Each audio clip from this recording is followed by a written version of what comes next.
I call this meeting to order. Welcome, and would you please stand and recite the Pledge of Allegiance? I pledge allegiance to the flag of the United States of America and to the republic for which it stands, one nation, under God, indivisible, with liberty and justice for all. Thank you for showing up on a warm night. We will begin our commission meeting by our commission reports. Commissioner Pennell. I have no report. Commissioner Olson. My only thing this week is I'm going to be meeting with Commissioner Jeffries just to talk about city-county business. All right. And I will be attending tomorrow morning at 8 o'clock the Left Board meeting, and also on the 4th of July attending at least 2, if not 3, potlucks. There you go. And shooting no fireworks. So I believe in a low firework city. That concludes my report. This is an opportunity, general public comment. If anybody has something they'd like to say, we have a sign-in sheet. We just need name and address. And this is the first opportunity to speak. We have another opportunity later in the meeting. And so, it looks like Mr. Davis, would you like to speak now? Yes, please, Mr. Mayor. Okay.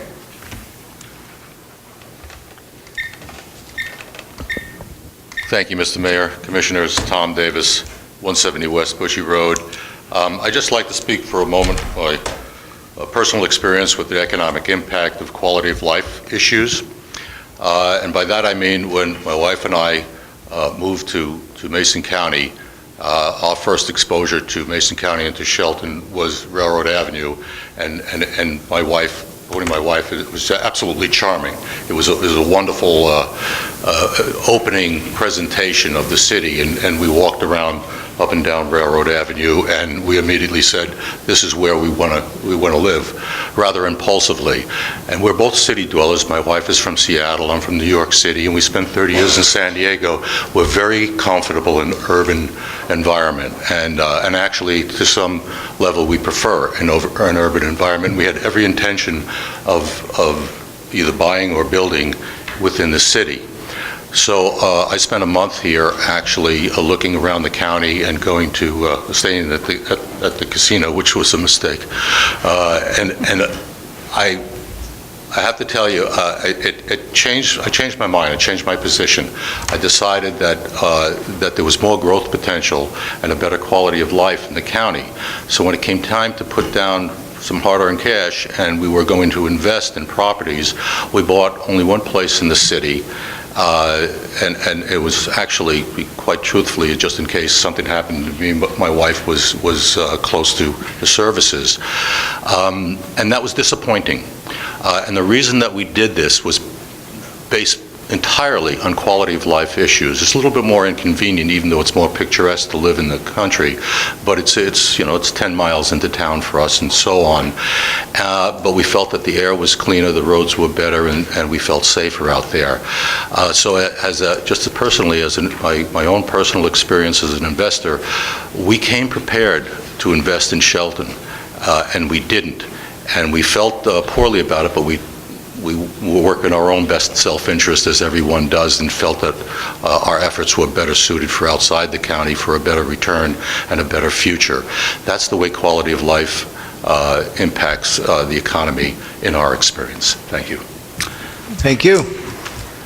All right. Next on the agenda is, at this time, we will recess out of our regular meeting and open a public hearing for the 2012 International Building Codes.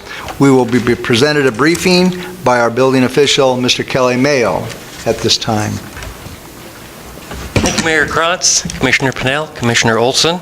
Again, my name's Kelly Mayo. I'm the City of Shelton building official, and once every 3 years I get the pleasure of coming up and discussing the adoption of the codes as mandated by our state legislature.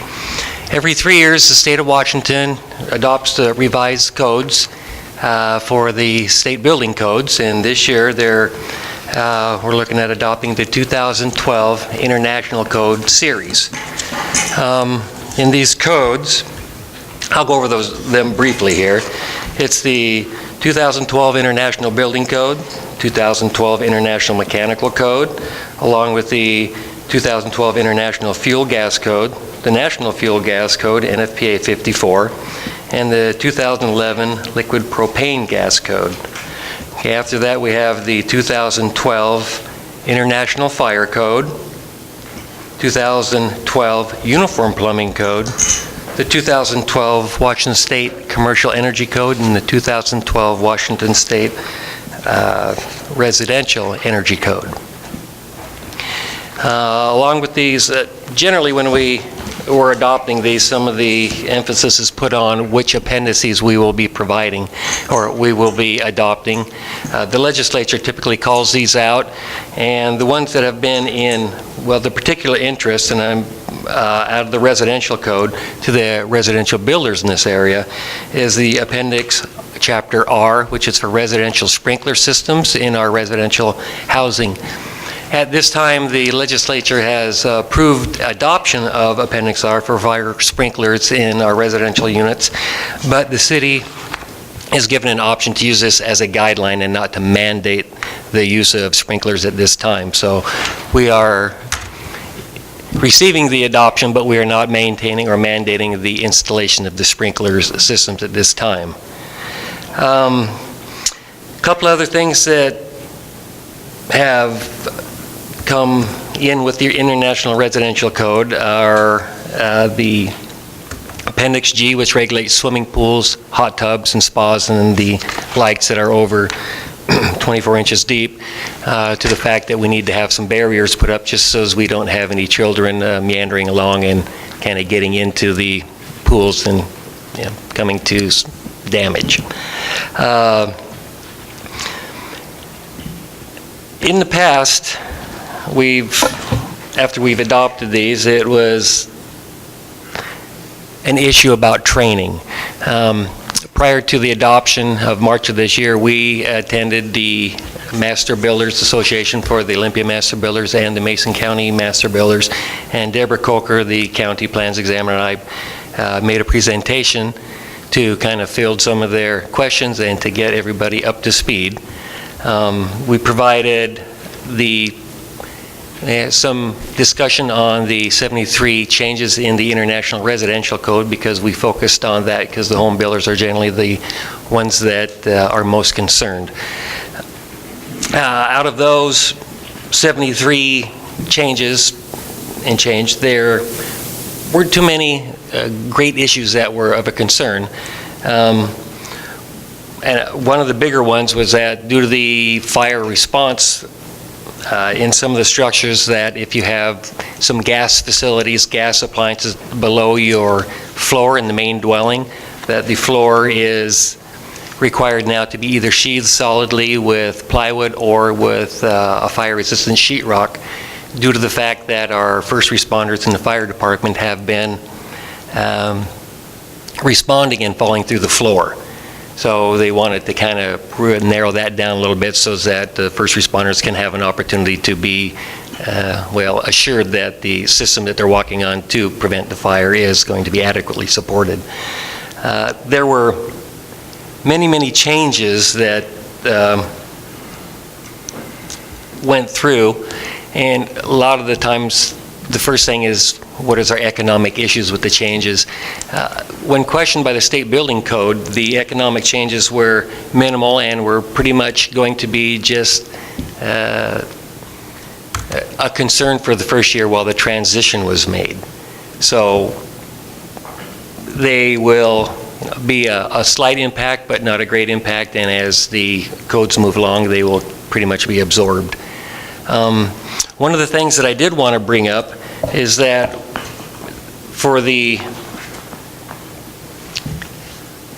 adoption, it is very important that we do adopt these. We have a rating bureau service from the Washington State Rating Bureaus, and in 2010 they came in to rate our city, and they do these ratings every 5 years.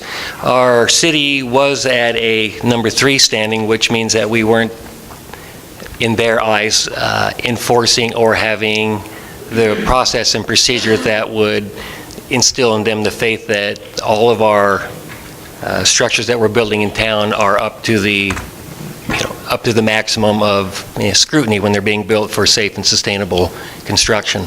After the meeting, our report came back, and we were assessed up to a Type 2 city, and these are assessments of over 300 towns, cities, and jurisdictions in the Washington state. At this time, we are ranked number 30, well, along with 39 others as a number 2, and there are no number 1s. So what that means in financial terms for our city is that we get a 4% discount on earthquake and a 1% discount on wind, so coming up with a 5% savings on the structure's insurance rates and premiums for the entire life of the building. So we have pretty much cut 5% off of the citizens and on the city's properties of 5% savings due to our addressing of the codes and our follow-up, our records keeping, and our reviews. So, and that's very good. We're fortunate to have that at this time. There's a lot of items to go through here, but instead of going on and on, I'd like to ask if there's any questions that I could answer to assist you in making the decision for the adoption this evening. Any questions, comments? Just a comment that I like how that you've pointed out that the financial impact of this is pretty negligible for what we're achieving, and to point out that, as you just said in here, that these are minimal standards, so we could be a lot stringent, and I think we've got a bad rap a lot of times that we are not builder friendly, and I think that this proves out that these new codes are not going to infringe upon, I think they'll be fair and equitable, and also give us a very safe and sustainable community to pass on. Mm-hmm. This is a question mainly about fences, just because it caught my eye.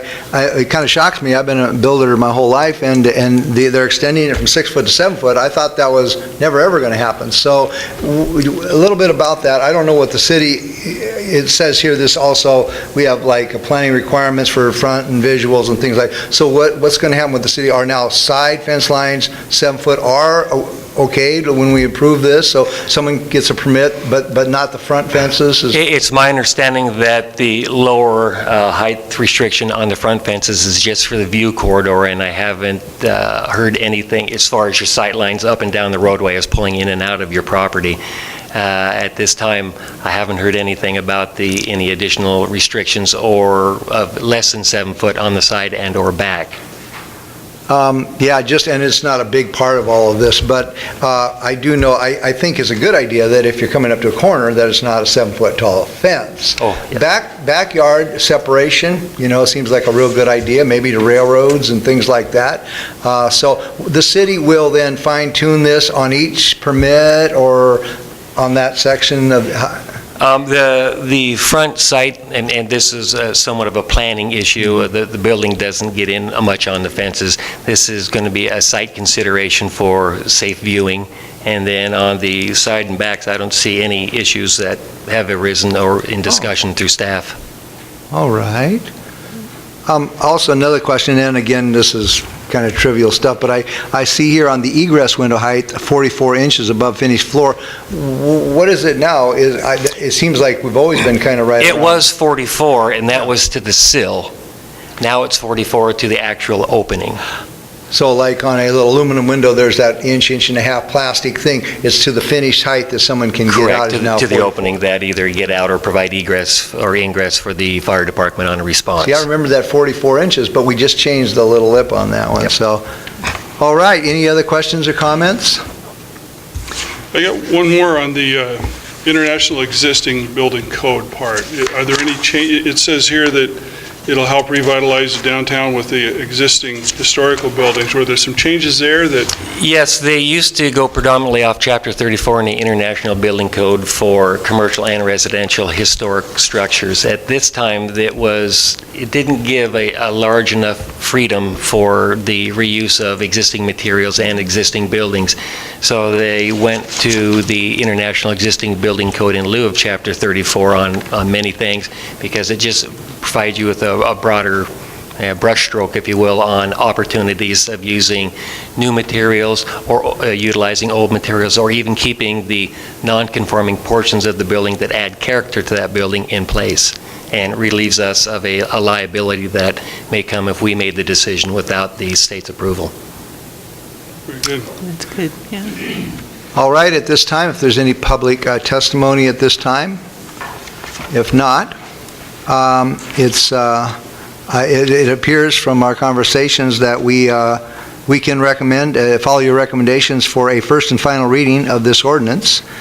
And if that's the way I say, when the commissioners have had the information they needed. So I see first and final reading, unless there's some reason that we shouldn't do that, or my notes have been slightly mistaken, but I think we all are ready to move forward with this. So looks like a first and final reading. And at this time, we will close the public hearing and return to our regular meeting.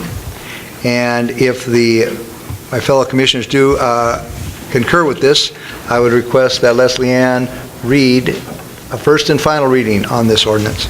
Ordinance number 1832-0713, first and final reading.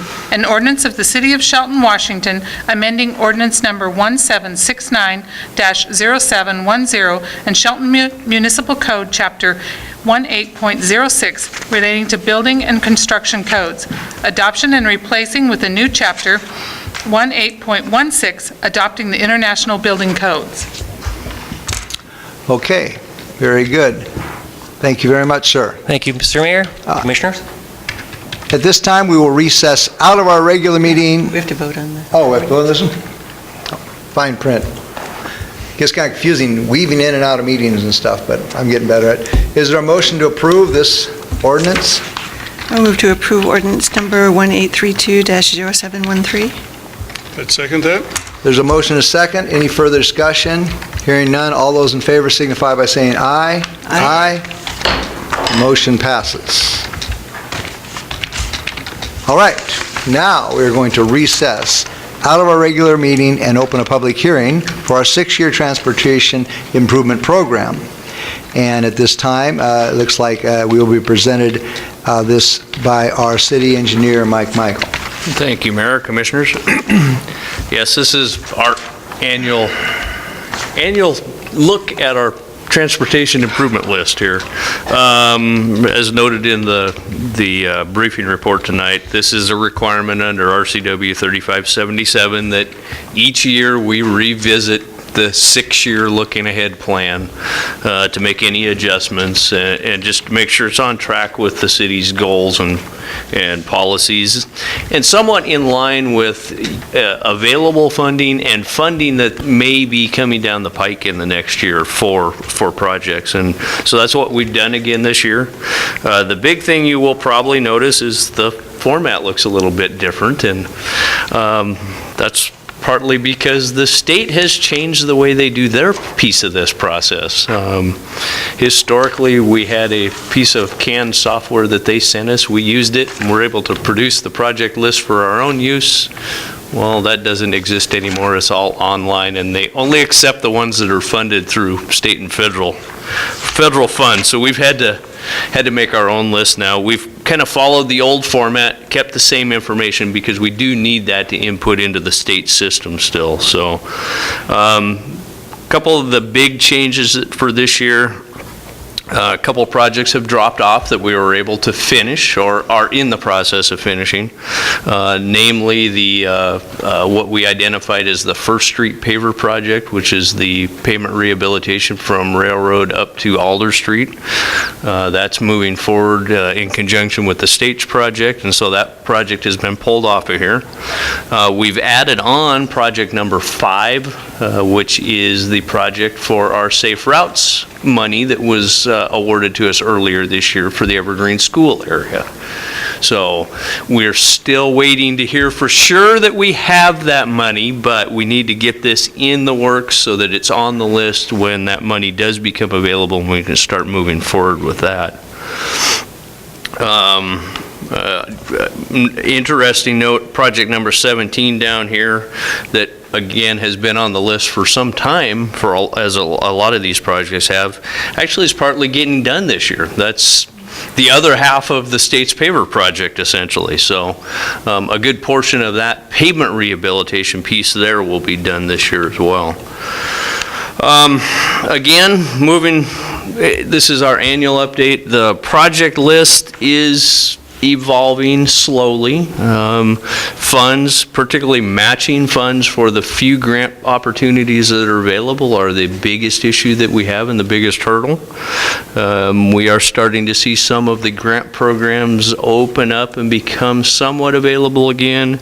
And in particular, this time around, we're in the process of coordinating with TIB to verify the likelihood of success with a project for Railroad Avenue, or possibly a pair of projects under TIB funding.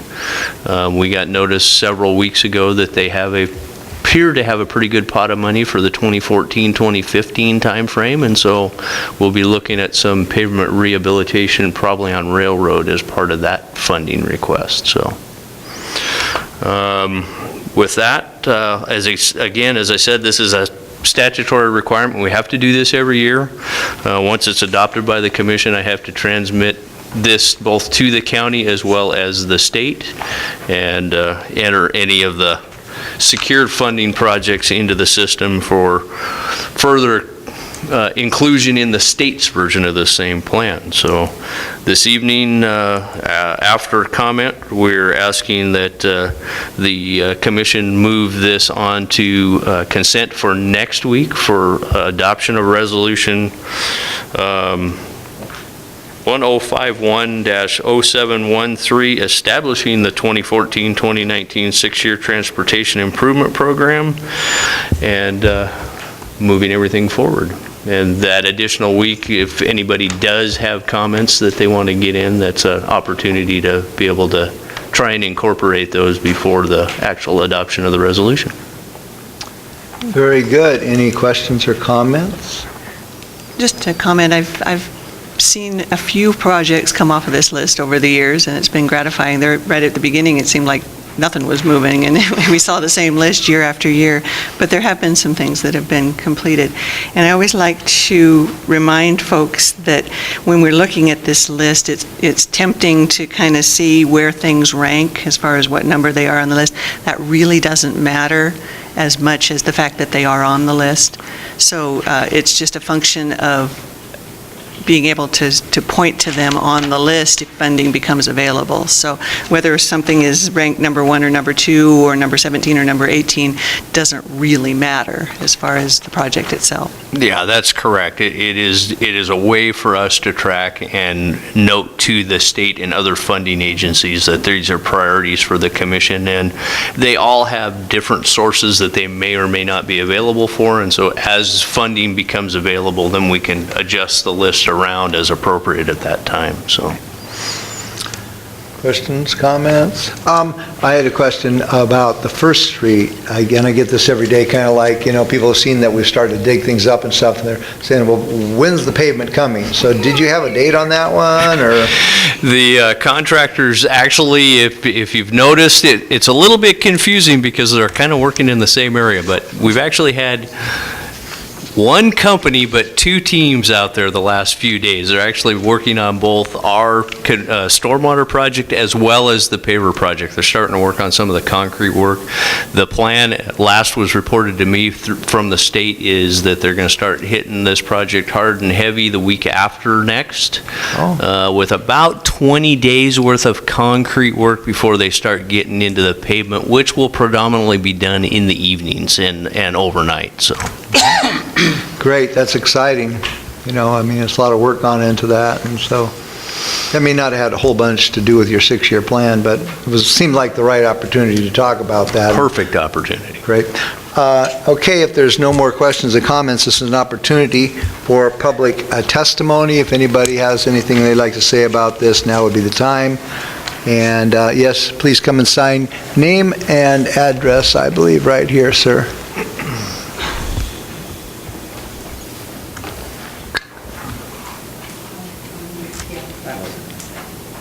It's all right.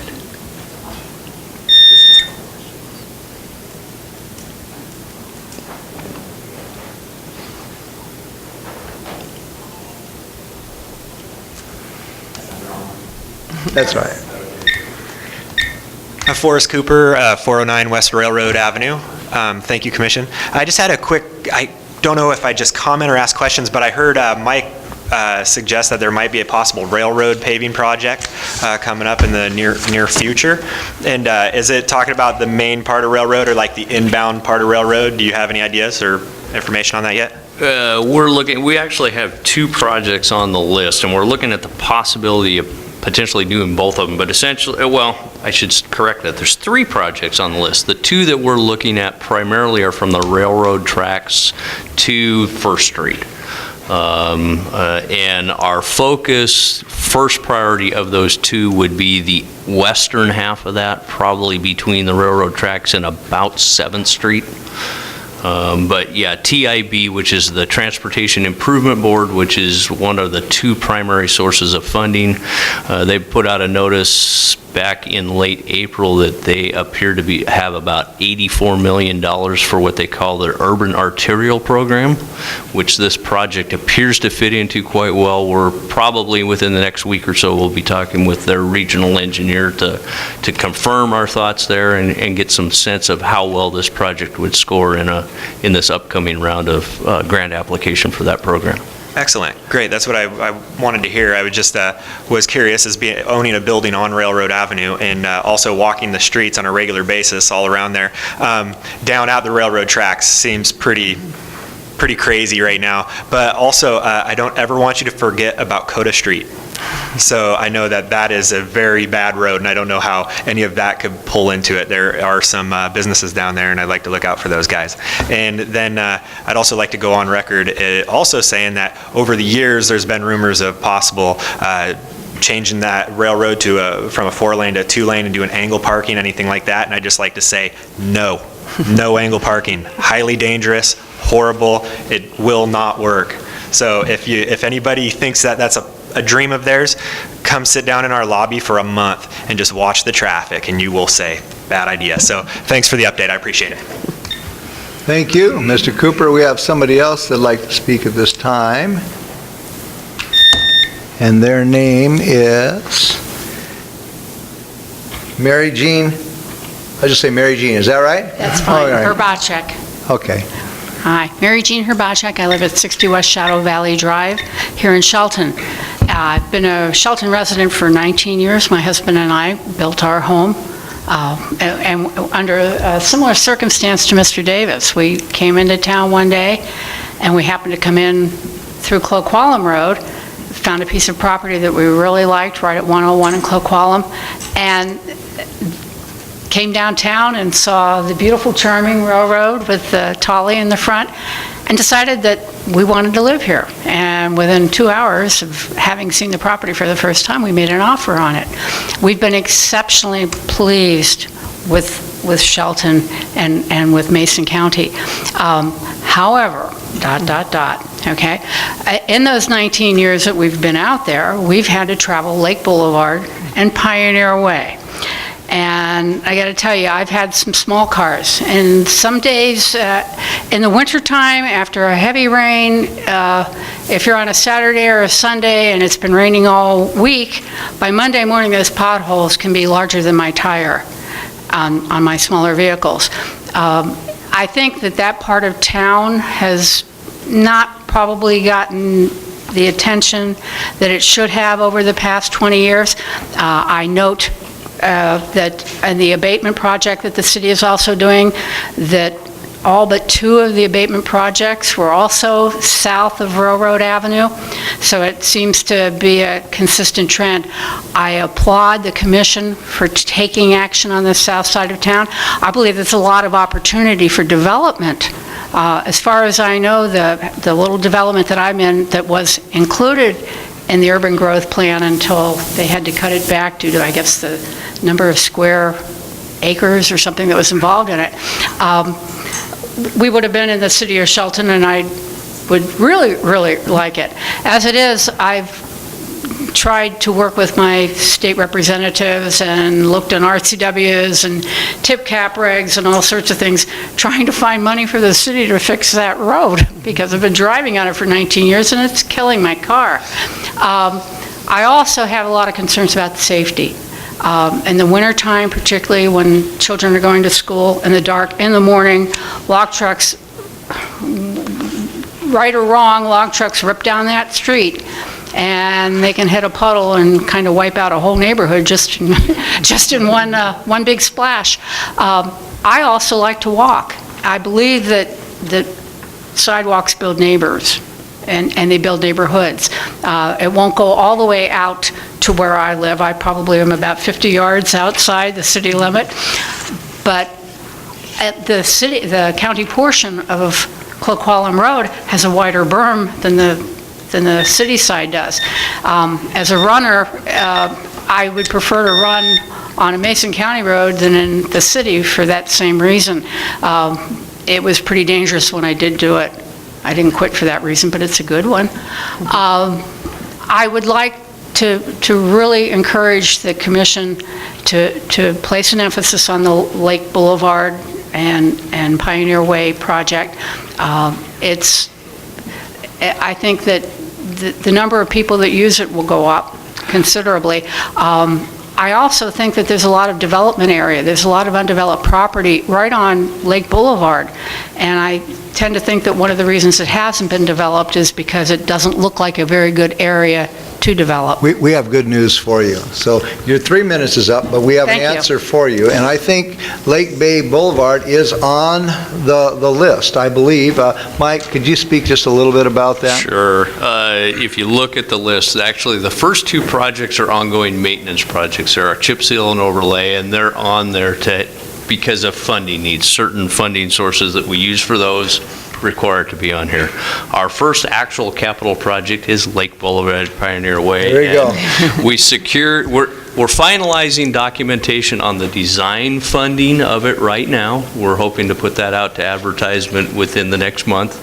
And we have TIB funding for construction that will hopefully get that thing rolling next year. And it'll be a little bit more of a mess for a little bit of time while we rebuild it, but the plan is to do exactly kind of things you're thinking about: some wider shoulders, some pedestrian facilities, and a greatly improved roadway for the driving public. So, Thank you very much. Now, bringing it kind of back around to our 6-year improvement plan here. Is there any other questions concerning that? If not, then it is staff's recommendation to place this resolution 1051-0713 on our consent agenda for July 8, 2013 for approval.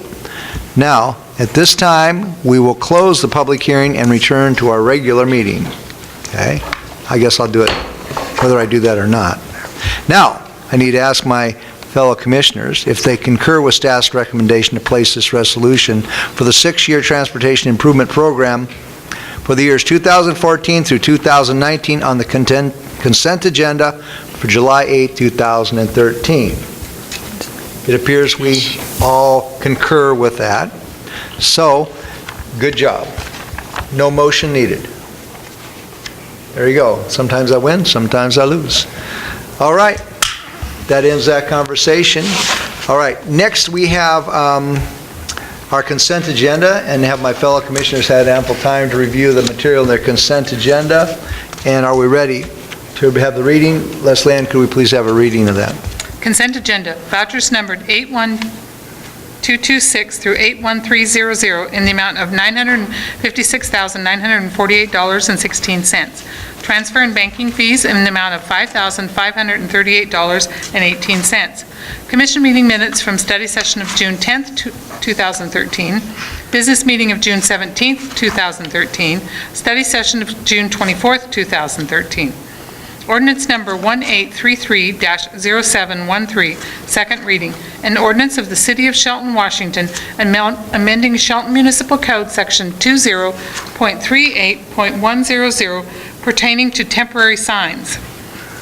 Canyon Creek pre-designed final report.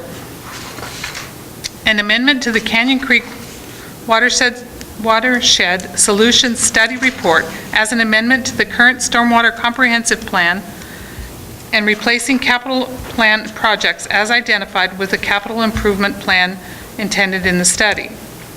Wastewater treatment plant design and construction services contract, parametrics amendment number 11, and authorize the mayor to sign when returned from parametrics. Is there a motion to approve the consent agenda? I move we approve the consent agenda. I'll second the motion. There's been a motion and a second. Any further discussion? Not. All those in favor signify by saying aye. Aye. Opposed? Consent agenda passes. There is no old business at this time, but we have a new business item, and that's concerning the final acceptance of the Dayton Airport Road Water Main Extension Project. And Mike Michaels, our city engineer, will present that to us at this time. Thank you, Mayor, Commissioners. I'll keep this one short so we can all get out and enjoy this beautiful weather that we have outside. So, this is the final piece of our water main extension that we partnered with State Patrol, and actually they're responsible for it. We're just acting as their agent in this case, and working as their consulting firm and construction administrator. So back in October of last year, we opened bids for the project, with the low bid going to Pape & Sons, and being awarded in November of last year. The original engineer's probable cost statement was between $2.5 and $3.5 million, with a low bid of $2.2 million. In addition, the low bid was based on 2 of 4 schedules. There was 2 additive schedules that were included in the bidding for future or further consideration after award. Based on discussions with State Patrol, we elected to include those. One was a deduction in cost for changing from the current city standard of ductile iron pipe to an equivalent material in plastic, which is widely used in our water pavilion industry, and the addition of some additional future service connections along Shelton Springs. The total contract as awarded with the 2 additive schedules was a total of $2,063,429.13. We issued 5 change orders for consideration, actually suspended and then voided the first one, finally executed 4 of those 5 change orders, and by the time we were all said and done, those additions with savings in the bid items that were originally bid, we ended up making a final contract value of $2,002,557.81, or just shy of 3% under our bid. Again, all costs are the responsibility of State Patrol, as identified in IGA 20 with our state partners. The city acted as the agent for State Patrol and administered this contract on their behalf. Again, as we've talked many times, this is the final step to allow us to start closing out the project and documentation so that we can ultimately release the retainage, and this is the first piece that needs to go to the state so that they can start their piece of the work. So at this time, we're requesting that the commission approve the final acceptance of the work done by Pape & Sons on the Dayton Airport Road Water Main Expansion Project. And we have a couple different versions of the name, and so we have to make sure we match the one that's actually on the contract, and which will allow the staff to send reports to the state agencies and start the closeout process. We're asking this be placed on the consent agenda for next Monday and authorize the mayor and commissioners to sign at that time. Questions or comments? Yes. Mike, just you mentioned something that I've heard some commentary in broader circles about, having to do with the use of PVC pipe as opposed to the normal ductile iron. For many, many years, our standard has been ductile iron, and you had some unique geography in the area that makes other materials suitable and are just as good because we don't have the same issues. Can you talk about that a little bit, just for the record? Sure. There are various forms of PVC pipe, and the one we're all probably most common with is the PVC pipe we use around our houses. That's either typically Schedule 40, which is fairly thin, or Schedule 80, which is a little bit heavier. There's also a product that's called Schedule 200. It's even a little bit heavier than that. Those typically, though they have been used periodically for water main type stuff, are not a good idea. They tend to get brittle and cause us problems. There's a newer class of PVC pipe out, and it's newer is a relative term. It's been out for about 25 or 30 years. It's called C900. That's AWWA specification range of it, and C905. They associates with two different size ranges of pipe. These are very heavy wall pipe. 12-inch pipe in the C900 is almost a half an inch wall thickness, and strength and durability, it's on par with what has been our standard of Class 52 ductile iron pipe. Its biggest benefit is it's very lightweight and easy to install, and it's actually a bit more resistant to corrosion and damage than even the heavy-duty Class 52 ductile. So as part of our design standard change, and prior to that as part of our agreements with our partners, we have broadened our selection of available pipe materials within our range. We still require either the new C900, 905 pipes, or the heavier Class 52 ductile in certain areas of town where we do have soil or water, groundwater issues that can cause higher corrosion rates. But generally speaking, ductile iron, both classes, and the C900 PVC pipes are very good, very reliable material for use in our water systems.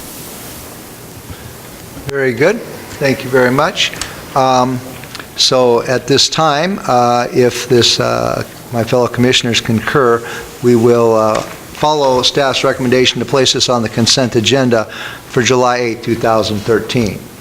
And it appears that we agree that that would be a good idea. So thank you very much. Administration report. Yes, Your Honor. Just wanted to talk about a project we've been working on at the staff level for a couple, 2-3 weeks now. It has to do with public records. We have in the state of Washington a public records law that says that a citizen, or anyone for that matter, can walk into the Civic Center or send us a letter and say they want any and all records related on any subject that they choose to select. And then we're obliged to go out and find them, and then make copies and give them to the people. It's public records. The records belong to the people. The challenge is that the expectation does not necessarily match the technology that we have to meet it. At least that's what it has appeared to up to this point. So this makes challenges. It subjects you to significant liability if you make a mistake, for instance.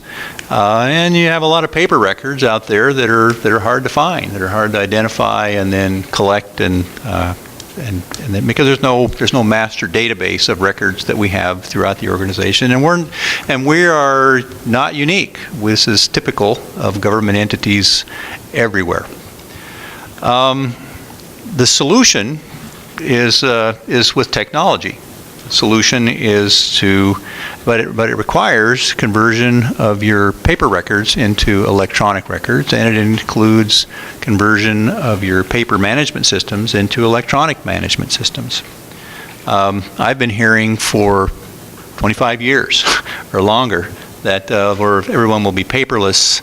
In fact, you used to hear that everybody would be paperless by the year 2000, and of course, all it did was make money for Hewlett-Packard because everybody bought printers and printed off paper copies of what they were doing on their computers. So what I have done is established a vision, which I must say must be somewhat flexible, and I'll explain in a minute. That for our city, that someone can make a public records request on any subject and be able to expect it to be filled on the spot. So in other words, you can walk up to the counter, say, I want a public record relating to this, to the person at the counter, and they would say, okay, 450 records are coming out of that printer, write me a check for $150, or whatever the amount is, or $100. And they'll come out as soon as I get the money. And or I'll give you a disc that has the information on it, and again, charge the cost of the media. Now, this is, we don't know whether this is even possible. I think that anything is possible if you have enough money, and which means that I don't know that it's possible with the resources that we have. But I think it's important that we look. And so what we're doing is engaging in a little study over the next several months. We've hired a part-time person. Who is a student. He's a former police sergeant, Ed Day, who will be talking to department heads and perhaps a few others in the coming months, trying to to collect information about our systems and our paper, and then try to pair that up with technologies that exist in the world to see whether this kind of system is even possible. The scope the process should take around 3 months, so we'll be doing it for the summer, maybe a little bit into September. And then the scope of the work that we have for Ed to do is to include a report, and we'll get back to you and report on that once it's completed. Ed Day, if you don't know, was a police sergeant for us here in Shelton, and he quit the police department, went back to college. He's got his bachelor's degree, and he's about to start his master's degree in the fall. So this works well for him as an additional job for the summer. He already works in another place. So anyhow, so we're excited. It's kind of scary because we're looking at something that's new and challenging, and if it works, and we do it, then we'll have to kind of change the way we do things. And all you have to do is walk into someone's office and see all the paper, and all of us have seen that and realize, ooh, we can't do that if we were able to do this. So anyhow, we'll get back to you when we have got the report. I will add on to that just a little bit and I will talk for a little bit about a convention I just attended a little bit later on the final touches section.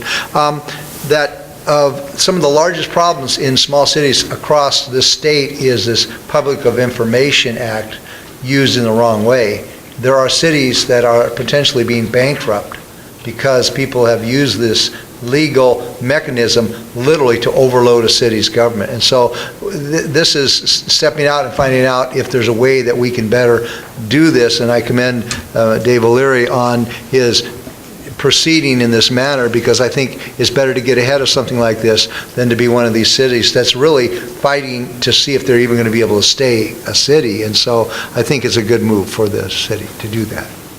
That's my comment on his comment. Is that the end of the administration report? That's it, Your Honor. All right. And now we have any general public comment. If anybody would like to say anything at this time, please come forward. You can write your name and address right here, please, and we will.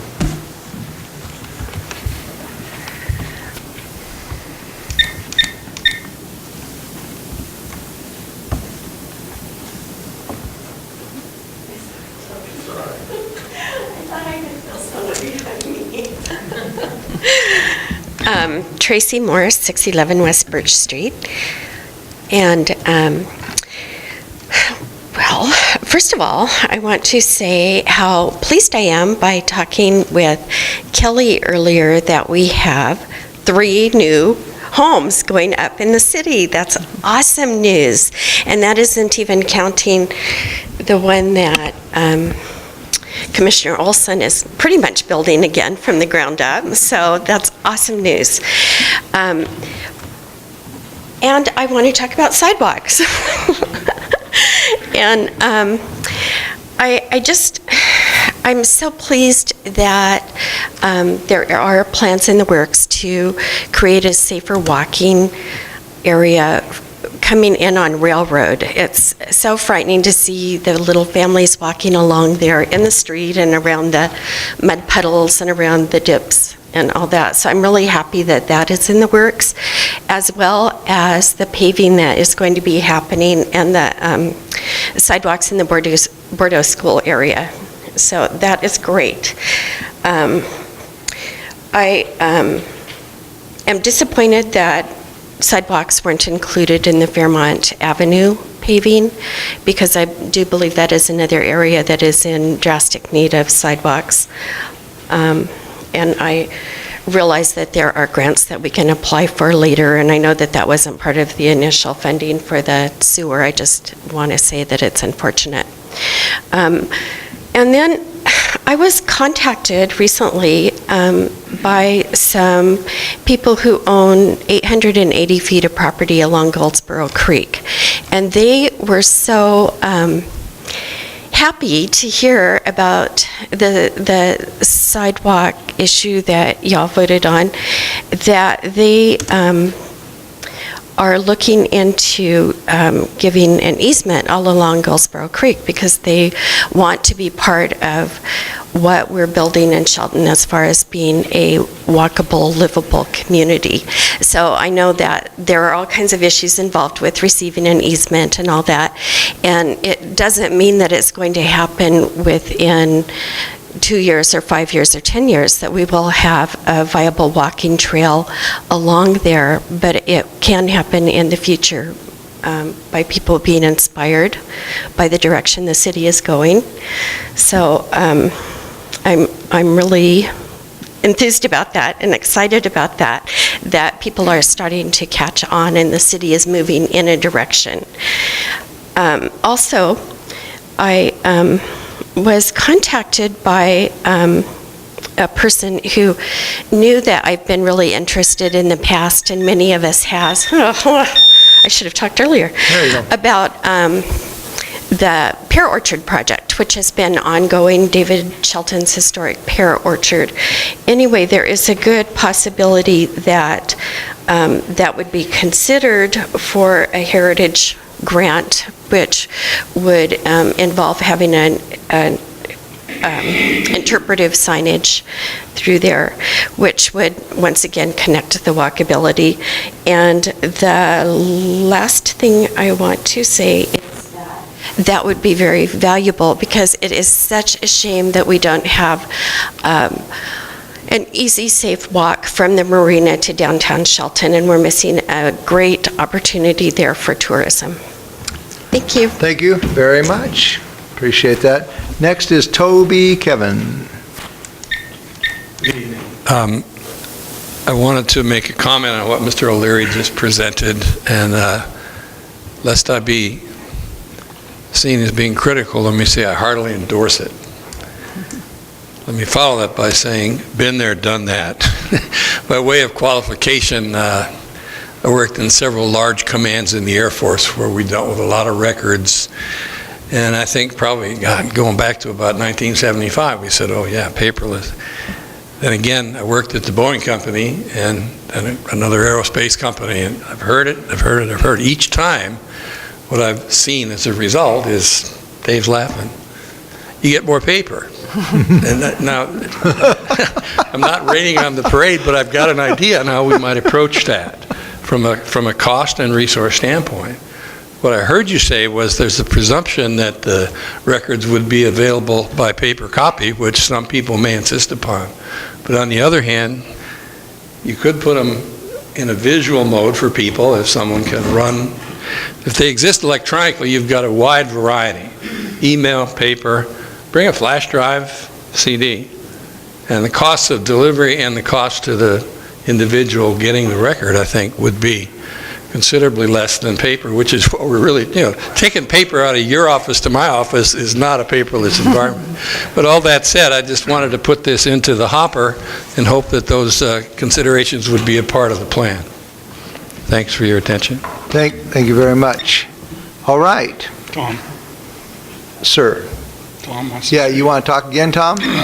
Yes, Mr. Mayor. Oh, no problem. I have a burning question from last week, and it might be a misunderstanding on my part, but I think, Mr. Michael, you had said something about the Dayton Airport Road water main extension to the State Patrol. Tom? Tom, one second. Why don't you try it this way? Just ask me the question, and then what I'll do, because we're trying to get better on... That'll be- It's fine. Just ask me the question, then what I'll do is I'll direct staff if they can answer that. Okay. My understanding was that when Mr. Michael made a statement at the study session last week, that the water main extension, there was some monetary issues with the State Patrol. And I might have got this wrong, but my understanding was that we were going to front money for the State Patrol because the State Patrol didn't have the money at the time.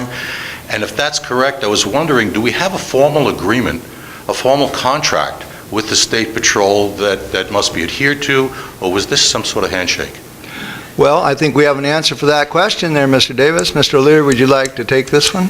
And Mike can fill in the details. There's actually more going on than just the latecomers agreement that we're talking about. There's also the work that Mike just talked about earlier, which is the closeout costs associated with doing that. The problem is that any costs associated with that project that are incurred from here on out don't have a legislative appropriation to back them up. So the state, even though there was a plan to close the project, and you have to, or they might want the money back. And there was a plan for them to pay all the costs, and there was a plan to create a latecomers agreement. All that's kind of gone out the window because we don't have a latecomers agreement. So we're thinking, well, how do we all get paid here, and how do we set up what we originally agreed to? And we can say, well, we can call the governor and get the governor to get us the money, or we can go seek a legislative appropriation. But by the time we paid a lobbyist to do all that, we'd have been better off just covering the costs. So we thought, well, we're going to have latecomers agreements coming in after this is over. We're going to have fees that are coming in that would have gone back to the State Patrol for costs, and we can get paid for both sides of that, out of that, we think. So what we've got is a preliminary plan to do that. Now, it's all subject to legal review because we got to make sure that the plan that we've thought up will actually work. So that's our concept. We're both trying to come back and work within the state system to be able to be compensated for the expenses that are coming to get the project done. So we won't get paid immediately, we'll get paid to the latecomers agreement? Yeah, and the plan is to collect interest on that too. I see. So we'll have interest accruing. I'd rather not be in the business of putting money up that we have to wait to get it back. But on the other hand, well, if we got to do something or we won't get anything out of it at all. One last question. How much money are we talking about, Dave? Mike, We don't have a hard number on that yet. We're estimating somewhere in the range of about $25,000.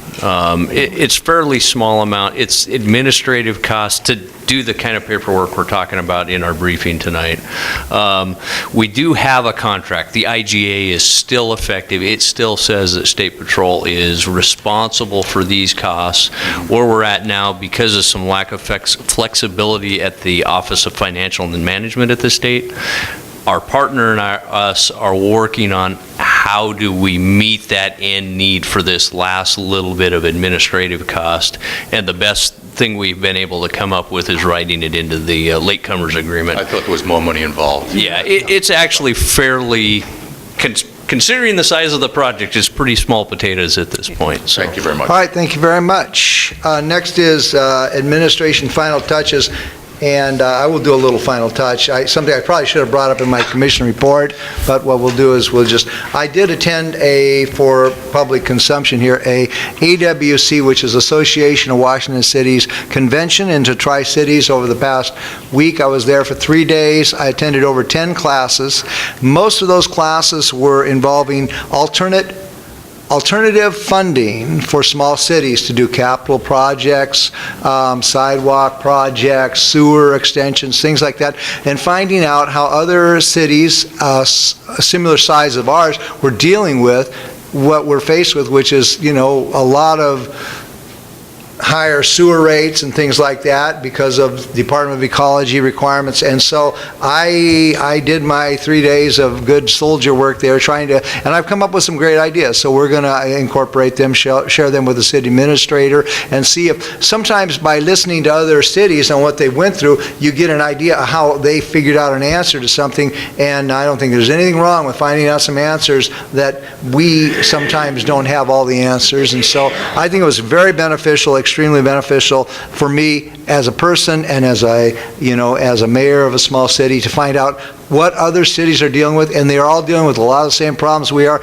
and many of them are dealing with much bigger problems than we are, but it's good to share those experiences and to try and learn from some very, very quality speakers. So anyway, that's what I did, so that's my administration final touch. Anybody else? Yes. I just wanted to make one comment on our 6-year program, Transportation Improvement Program, that was discussed this evening.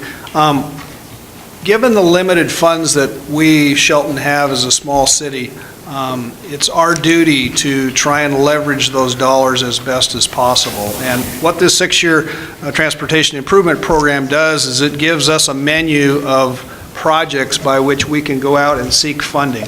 And we try to leverage those dollars. Typically, the grants we go after are 90% or 86% paid for by the funding agency as a grant, and the city has to come up with a 10% or a 16% match. But anyway, we're working to try and put as much, pavement down out there as we can. And a lot of times they stay on the list a little while before we can find the right grant to go for the right project. But as Mike mentioned, there's some grant opportunities in our future, so I just want to make that clear. Good news. Other touches? Mike? Yeah, I've got one that we didn't get on the purple sheet tonight. We are preparing a report to the commission, a presentation really on a piece of the enhancements and additional work for the treatment plant. One of them that we've talked about is the operational enhancements, the automation piece, the electronic O&M manual, and that whole group of enhancements has a wide range of what it could be. Working with the consultant team, particularly Mike Ollivant, we have what we believe is the best point for the city to move forward, but we want to present that to the commission with all of the options and get some direction on where they would like to see us go on that before we finalize scope and budget for the design piece of that work. So. Okay, Vicki? As you know, we're nearing the season where we consider lodging tax applications for special events and those sorts of things. So in preparation of that, we're going to be bringing forward a resolution to talk about recent changes that the state has made in the allocation of those funds. So I will bring that to the commission next Monday. Okay. all right. Other touches? It's your honor. I was wondering if you wanted to, if that's for public consumption or not, the other announcement? Which one? The one that you emailed us about? Still isn't final yet. Oh, yeah, it is. Yeah, it is. Okay. Yeah, Okay. we've been awarded, is it 1.5 million dollars to do the intertie project. So we link the two sewer systems together, the two sewer plants together, and we have out of this last legislature $1.5 million in order to accomplish that project. So that's something we'll be adding very soon. So.